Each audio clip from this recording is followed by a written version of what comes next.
Welcome to Into the Blue, presented by Penelope Bourbon, a weekly look behind the scenes of the Tampa Bay Lightning with reporters Gabby, Shirley, and Ben Pierce.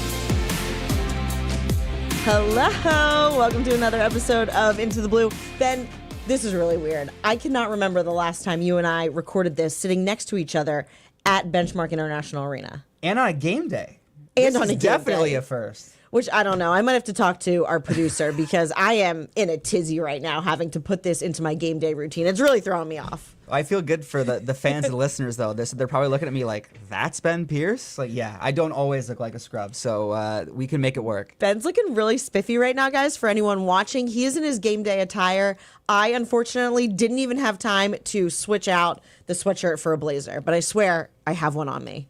Hey, well, Charles, you always have me beat the Blazer game, so everybody knows that's coming later. I know you'll have an unreal Blazer, and I think we're all excited to see it on TV. But we should probably get after it because game time's coming right up. I got the timer going. We cannot go over 30 minutes because, again, there's just no time today. So, yes, we're going to get right into it. In a fun twist, Ben, we can talk about the morning skate from just a few hours ago. And there is a ton to talk about. I'm going to sum it up by saying injuries, but there was one player in particular that was out there that we weren't sure if we would see him. Want to start us there? Yeah. Well, first off, Pontus Holmberg. Right? Yes. So we will include him as well. We saw last time we saw him, he was in a red non-contact jersey, right? Luckily today he was back in a regular jersey. I missed him because I didn't see the red. Right? Which is good because he blends in. That's a good sign for a guy who's missed some time to injury. But Coop said we will not see him tonight. He's getting closer, though. However, a player that looks like we will see tonight, good news for Bolts fans, Nikita Kucherov, who did leave that game early. Just 2 nights ago, he skated on that top unit, was on the ice for the power play run-throughs. It does look like Nikita Kucherov will be back tonight. I know there was some concern, but Nikita Kucherov will be in the lineup. Braden Point will not, but anytime you can make sure you're not missing out on the back-to-back NHL scoring leader, you'll take that.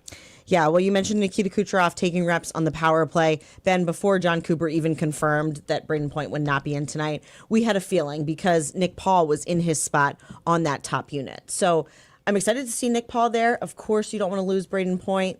Right, the John Cooper update was that he wasn't playing tonight, and he was quote-unquote dicey for the game on Wednesday. He didn't go much past that, but hopefully that means we'll see him maybe on the 3-game road trip. Hopefully, right? I mean, it sounds optimistic. I mean, dicey isn't ideal. It's best word? I wouldn't say it's a positive, but the fact that it's even an option, I think there was concern, obviously, when you lose 2 guys off of that top forward trio. You're like, you got to be kidding me, given everything that's happened over the last couple of weeks. So not great, but everybody else has been stepping up, and the sooner Pointer comes back, obviously, the better. But they've kind of gained the luxury that they don't have to rush anybody back, right? Other guys are stepping up. Depth. So I would way rather wait and let them be 100%. Absolutely. Another player we did not see, Eric Chernak, not playing in the game tonight. Didn't love this update from John Cooper. We got a week-to-week. Ben, didn't even see him, right? We're not going to speculate, but I didn't even really see him deal with any sort of hit. Oh, he's moving slow out there. Oh, he left the bench early in that game on Saturday. So that's a bummer. Well, right, he played the entire game Saturday. Things looked okay. Mm-hmm. The game before that, we did see Eric Chernak leave, right? He left just before the end of the second period, but he came back out to finish the third, played the whole third period. Wasn't any updates post-game. We saw him practice, and then he played on Saturday, and you're like, okay, all good. Unfortunately, the hockey gods said not so fast. And all of a sudden, the Lightning are missing Eric Chernak, Victor Hedman, Ryan McDonough, and Max Crozier, all currently on IR. So they're going to need other guys to step up. I think at the start of the year, if you just said they were missing one of those players, it would have been a bummer. To be missing all 4 is it's a big battle. Again, the guys are going to have to step up. Some have already. But just another addition to the list. We're very quickly approaching matching the number of games missed all last season to injury. We're getting pretty close already, and we just hit game 20. Yeah, that's tough. Eric Chernak, not in tonight, week to week. Also, John Cooper said it's a new injury. So we don't love to hear that. But you talk about other guys stepping up. As of this morning, when we saw lines and D pairings, it looked like it was going to be Moser, Radish, Dastu, Lilleberg, Carlisle, Santini, because the 7th defenseman new to this Tampa Bay Lightning team, in a sense. They were called Max Groshev. Cooper said he won't play tonight, but he was here for the morning skate. Yeah, and a guy whose story is pretty crazy, right? Crazy. Used to be a summarize forward. it. He was a forward when he got drafted by the Lightning in 2020, and all of a sudden, he's second on the Syracuse Crunch in points by a defenseman. He's up there in plus minus for the Crunch. Correct me if I'm wrong, but I believe he's leading the Syracuse Crunch in plus minus. See, you're better than me. I didn't even check that. I had it in a post, but we saved it for later. It's still in the drafts, but he's up there, right? And for a guy to make that adjustment from forward to defense, a lot of times you see it the other way around. You see a defenseman who gets to the NHL, and then maybe it's okay. Maybe this guy's got to play forward. We've seen it that over the years across the NHL. Or Ben, you see it when you're like 8. Yeah, right, when you're 12. Yeah, right. But the fact that he's here is interesting. Like you said, he won't play. But Coop said this morning, it's good for a guy like that to just get a taste of the NHL, see what the day-to-day looks like. And Coop said right away, too, we are at the minimum number of bodies we could possibly have. So maybe he does get a game here in the next couple of games. Hopefully it's not due to another injury, but if there was a season with everybody going down, there are opportunities for guys like Max Groshev. Yeah, so it was great to see him out on the ice this morning. All right, we are moving on to the theme of the night, of the game, Hockey Fights Cancer Night for this Tampa Bay Lightning team, which is really special, really impactful, important. Put any word there because everyone knows someone, Ben, that has been impacted. We have some good stories. Do you want to touch on? I'm thinking of one right now. Yeah, well, off the top of my head, it's Max Crozier. There it is. Right, and there will be a story coming to the Tampa Lightning website, and I do believe you'll have something in tonight's game broadcast as well, so make sure you're tuning in to that also. But Max was in the AHL for the Syracuse Crunch, and he quickly developed a relationship with a young fan fighting cancer named Parker Weirs. Now, quickly, Max Crozier became Parker's favorite player, and we talked to his father, Dan, today. And Dan said that last year, Max came to the hospital shortly after surgery to visit Parker, and they kind of thought that was the last time they'd ever see Max Crozier. They really appreciated it. First and last time they were actually meeting. Right, and he said that's probably the last time we'll ever see him, but we appreciate the fact that he took the time. And Max Crozier reached back out and said, I want to keep checking in on this kid. They've stayed in touch. We learned that every once in a while they text, and Dan said that when things get tough for Parker, Max does a really good job of helping him lift back up. Now, the good news is Parker's tumor is gone. He is in remission. So a couple more months of chemotherapy, and then they hope that is the last of cancer for Parker Weirs. But Max Crozier is not in the lineup tonight, and we saw him all morning spending time with him. They spent some time together this weekend. It's one of those stories that goes way beyond the ice, a player going above and beyond. And, it's just another example of a guy in the organization just being a great human on top of being a good player. Max Crozier is a great human. Ben, I appreciated, which perhaps you would expect, right? Parker is only 12 years old. But Max told us, when I talk to Parker, whether it's on the phone, over text, face-to-face, I'm not asking him about his cancer. Yeah. We don't go there. But Max smiled and said, I'll text his dad for, the actual updates. And also, with that being said, Max added that it's because if I even were to ask Parker, every single time, I'm good. I'm fine. It's good. For a 12-year-old to just, right, Ben, I'm trying to envision a little guy kind of taking the other approach and sharing everything that's wrong. Maybe they wouldn't do that either, but Max kind of said it in a way this kid is so resilient. He's so positive. He's always smiling despite having to go through all of this. And like you mentioned, when they met for the very first time, this was back in Syracuse where the Weirs live. It was days after he had surgery to remove a brain tumor. Yeah, and again, Max will be the first one to tell you that when he would go have dinner at the Weirs family's house just to check in on Parker and say hello, this kid was fighting cancer, and still it ended up being Max Crozier in a 1v2 in floor hockey against the Weirs brothers, and he said, "I don't know if I won a single game of floor hockey against those two." So just it reminds you again, these guys are human, and they're just great humans, and I think it does kind of, especially on a night like tonight, Hockey Fights Cancer, reminds you what it's all about. Just tremendous. Yeah. absolutely tremendous.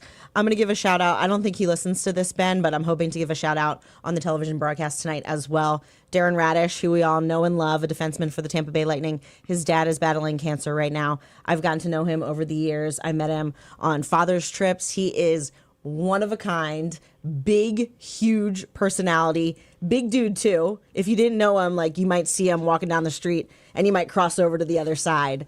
But again, that fits his personality. So funny, just fantastic individual. And again, he's battling cancer, so always thinking of him, but especially on a night like tonight.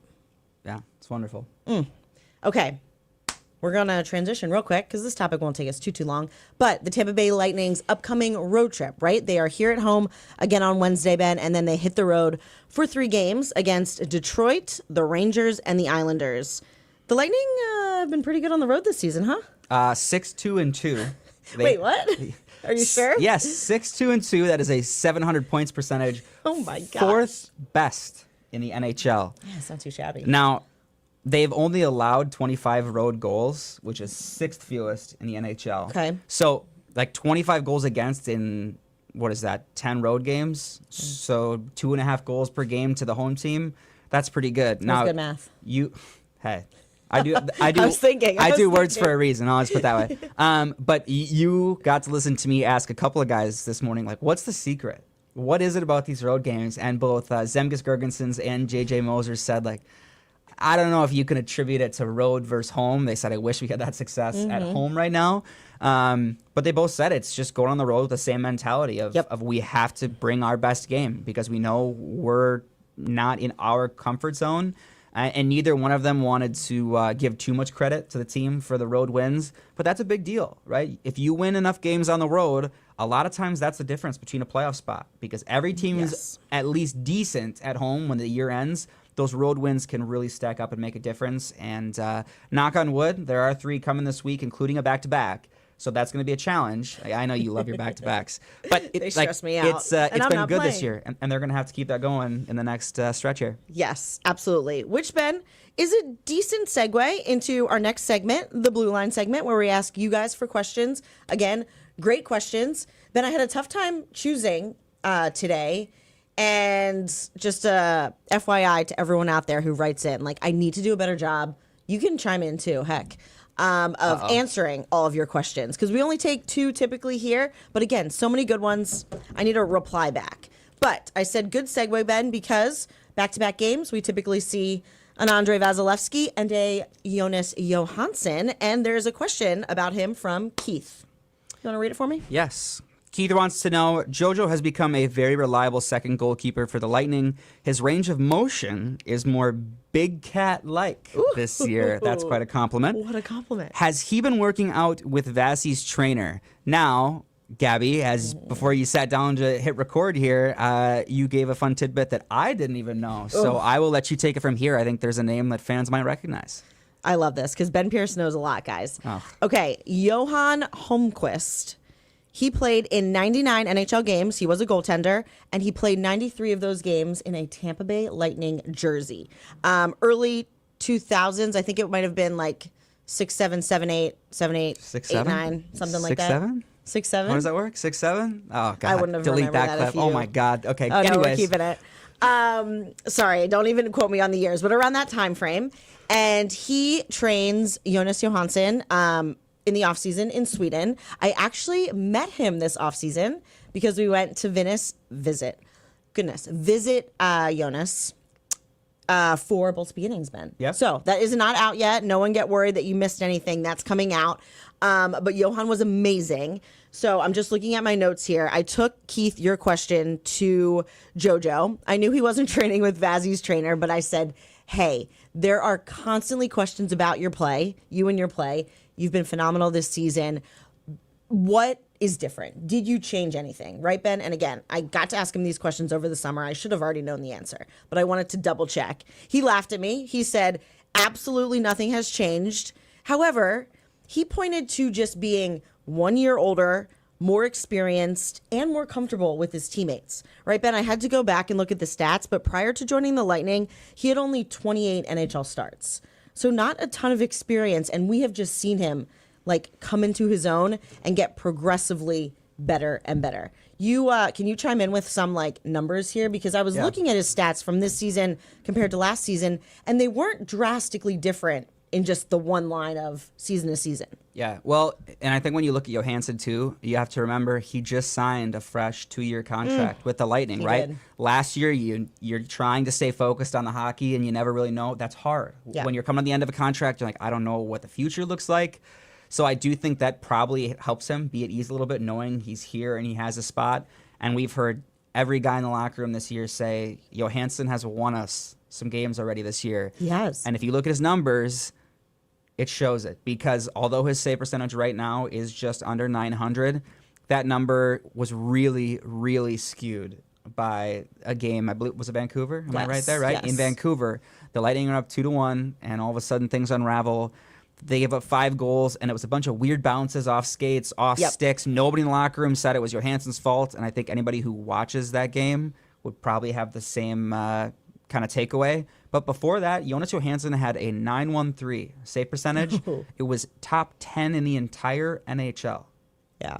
Right? And that was at the point where Vasi was winning games, but the save percentage wasn't up to his standard. Now, it is very quickly climbing. He's in tip-top shape right now. But Johansson was ridiculously good for this team early. We saw it in his last start. I think it just shows the confidence that this group has in him, and quite frankly, that he has in himself. He's looked really, really good. He really has. The only other thing, Keith, I would add, and again, it's nothing new. I confirm that. He said he's been doing it probably since he joined the Tampa Bay Lightning. But the goaltending coach for the Lightning, Franz John, him and Johansson, as well as the guys that are not playing. So this is like a morning skate situation. Players that aren't playing in the game that night, Ben, right, they're out on the ice a little bit longer. He said they do an intense 15-minute drill after every morning skate on the days, again, that he's not the starting goaltender. And it just consists of like in-tight, rapid-fire shots. And he said, I don't go out there and think like, I'm not playing tonight. Like, we're just, hanging out here. He says he practices like he would play in a game. And his quote was, it takes over naturally. Like, your body does the work for you if you do it every day in practice. So it makes sense. Like, that was his explanation, along with being a year older, being more comfortable. He said that just those 15 minutes every single game day when he's not playing, because obviously Andrei Vasilevsky gets the majority of the starts, he does this drill, and he just feels like that just like keeps him sharp and locked in. So I thought that was pretty interesting as well. Somewhere out there is a Pee-wee coach who just took that clip, practice like you play, from an NHL goalie, and he's like, I'm telling you, he's been telling his players that all year long, and they're like, yeah, whatever. Right, Johansson says it's a real thing, so I would believe that. Coaches, you might want to take that one and run with it. Absolutely. So, yeah, we could go on and on about him, how wonderful he's playing, and also just what a great guy he is, Ben. He's a great interview. I came and was kind of embarrassed to ask him this question because I know what he does in the summer, but I just wanted to double check. Media superstar. Yes, we love him. He's great. All right. You want to do this one, too? From Quad Pop. Gabby, huge Bolts fan. Will be there tonight. Wow. Quad Pop, enjoy tonight's game. Hopefully you get a Bolts W. In a recent show with JJ Moser on Block Party, he mentioned that he is not allowed to ski due to potential injury, and this is in his contract. Are there other restrictions players have to avoid off-ice injury in their contracts? And this was an extremely entertaining conversation with JJ this morning. We both were standing there asking him questions like, wait, what? Repeat that? Say it again. And I really enjoyed you digging into this one with JJ. Ben, I was about to cough there. Excuse me. I probably couldn't have sounded more ridiculous because it was such a good question, Quad Pop, and I just went straight to the source to see if he knew anything. And he had tidbits, but it wasn't fully coming together. Until go ahead. Steven Santini. Yeah, he weighed in too. This guy, like, JJ's like, yeah, I don't really. And Steven Santini came walking in, right? Their lockers are next to each other right now. And Steven Santini had the answer like that. Yes. And it was so good because we were all kind of like, okay, that kind of makes sense. And then everything that we were kind of guessing on, Santini said, watch this, and then had the answer. So who knows, maybe future player agent, Steven Santini? This guy must read the contract word for word. Yeah, he was pretty good. He was on it. Okay, but in summary, let's see if I can piece this together for you. So what Santini was saying was, in a funny twist, oftentimes the big lengthy contracts, like the pages that are saved are the few that actually have the player's signature. So when I went to people that are way smarter than me, Ben, higher up in this organization to kind of double check. Funny enough, there was okay, let me find it for you. Oh, wait. It's not in this contract. Oh, let me go to like the full length one. So Santini was correct. There's like a smaller one than I guess the big one. And in the standard player contract, which I am told applies to every single player in the NHL, the clause is that you cannot engage or participate in, get this, Ben, football, baseball, softball, lacrosse, boxing, wrestling, or other athletic sport without the written consent of the club. So that made me like almost laugh because like those are just the common, like what if you have a son, like you know, whatever. But I think the interesting part was the other athletic sport, which includes the skiing, the skydiving.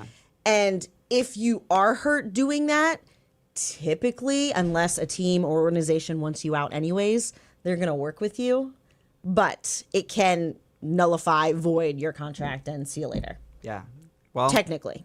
My big takeaway from that is that as fun as it would be, I don't expect that we'll get to see the giant that is Curtis Douglas playing tight end for the Tampa Bay Buccaneers at any time. So sorry, Bucs fans, you will not get to see Curtis Douglas put on the shoulder pads. But see, that's going above and beyond, Shirls. That's good stuff. Yeah, it was pretty interesting. And like I said, again, if it happens, like oftentimes because it does happen, the team player, they work together. But I was also being told that like I did X, Y, and Z when I was a player, and like I was just aware and careful. And I mean, that doesn't prevent necessarily an injury, but like the players know what's going on. What did Steven Santini say today? He explained it to us, and he said, just have some common sense, right? That was kind of how he described it. He's like, just be smart. Yes. Just have some common sense, and you should be fine. Yes. So Quad Pop, again, excellent question. It was still a little bit of a gray area that I was trying to navigate, but I hope that answered your question for you fully. All right.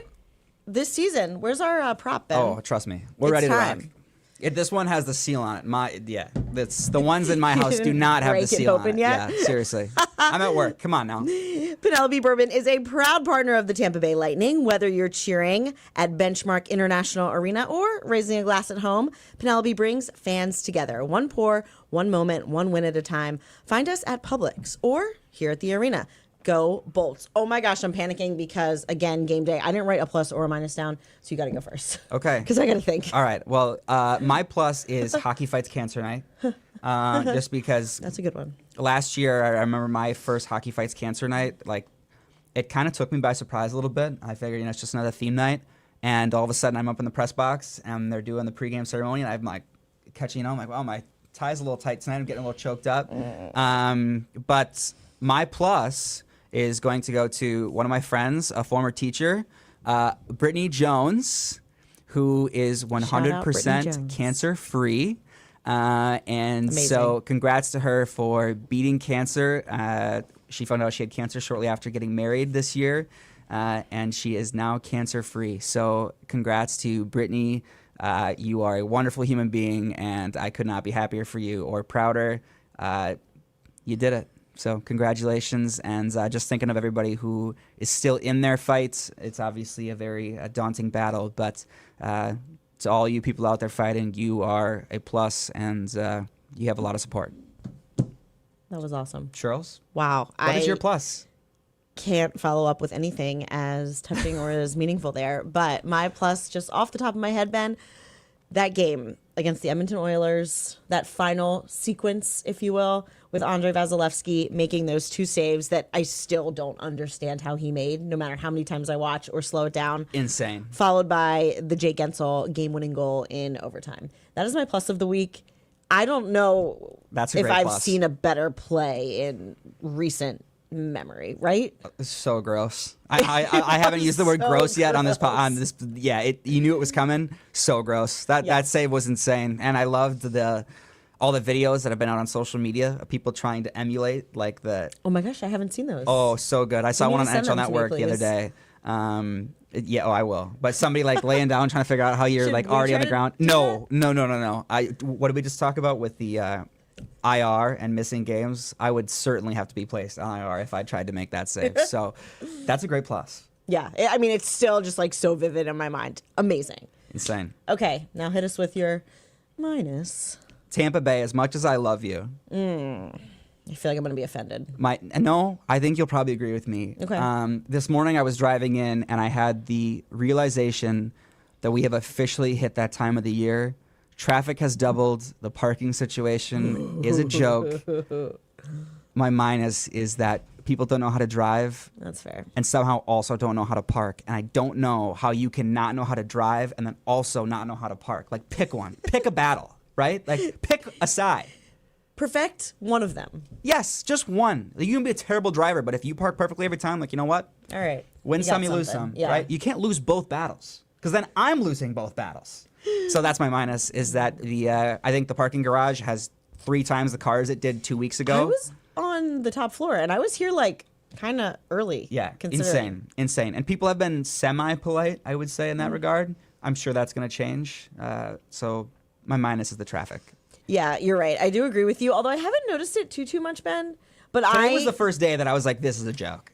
I'm an aggressive driver, and I drive too fast. That tracks. That tracks. Yeah, I get annoyed very easily because if you're in the left lane, I need you to be speeding. It's fair. If not, just move over. All right, Shirley, close us out. What's your minus? My minus. Oh, it just came to me. Oh, I'm breaking the rule, Ben, of... Right? Like, all things in my life revolve around this Tampa Bay Lightning hockey team, this baby, or... The house. Moving. Yes. And this one falls into the moving category. Oh, no. I don't think my husband listens to this podcast all the way through. He says he starts them, but he probably doesn't get to this part, so it's fine. We were packing, right? The team had off on Sunday. It was lovely. I hope you enjoyed your off day. And we were packing to move from old house to new house. And I pack, Ben. I am wrapping everything. I don't care what it is. Like, it's getting wrapped up, and it's going to be secure. It's going to be organized. Like, it's going to look good. Okay? This guy, he's a tall guy. Like, just imagine standing in front of a kitchen cabinet, right? The top one, he can reach it. Cabinet door is open. He will grab something from the top, literally grab it, move his hand back, open his hand. It falls all the way to the box, and then he does it again. This is his method of packing. It might be a glass for all that I know, or it's a thing of cinnamon that, like, okay, it's fine, but there is no organization, there is no wrapping, nothing. And Ben, I'll give it to him, he gets it done.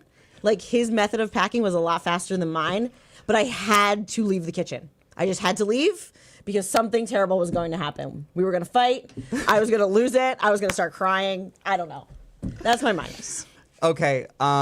Once again, I'm getting worked up just thinking about it. I'm coming to the defense of your husband because when Molly and I moved, we had a similar issue where I got to the point where what you just said, she's like, I need you to leave. I'm going to pack.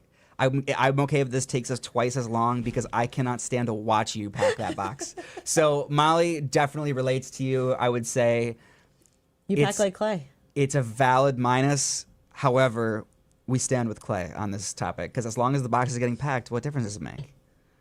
Last thing I'll tell you. I told this to my mom, my mom thinks Clay, my husband, is hilarious. She asked about, like, dishes, which is, like, again, valid. Yep. And I said, well, they're all in his laundry basket. She's like, what? I was like, yes. He was upset that I was trying to invade and get into the process. He said he was making a dish lasagna, which included dishes with a towel, and then more dishes, and another towel, all in the laundry basket. So the box is the lasagna. I didn't really get it, Ben. I didn't really understand. I just walked away, and here we are. This is why I'm worked up, and now I'm sweating. I love it. That's so good. I'm gonna use that one. Dish lasagna. Please don't. It's really infuriating in the moment. Molly will not like it. I love it. I know. That's why I'm writing it down. That'll be another great way. And just be like, sorry, Moles. I'll be like, Gabby taught me how to do it. Anyway, do not give me any credit for that. All right, we got to move on because, again, I'm getting worked up. Tampa Bay Lightning, home Monday. We never have games on Mondays, right? Nope. Monday, Wednesday, then Thanksgiving. We didn't even talk about Thanksgiving. Happy Thanksgiving to all our viewers and listeners. We are thankful for you. Oh, my gosh. That's crazy. I know the year's flying by. All right, we're gonna have to touch on Thanksgiving after it already happens in the next podcast. Even though we're trying to look ahead, we blew that one. But happy Thanksgiving, and any other final thoughts, things, lasagnas that we need to talk about? I think we're good. I think. Do you like stuffing? Yeah, I actually do. Ugh, crazy. All right. Anyways, we'll close. I like on that cranberry note. sauce as well. Okay, well, we can disagree on both of those and wrap it up. Thank you guys so much for listening, and hopefully we talk next time with plenty more Bolts W's. We appreciate you. Bye.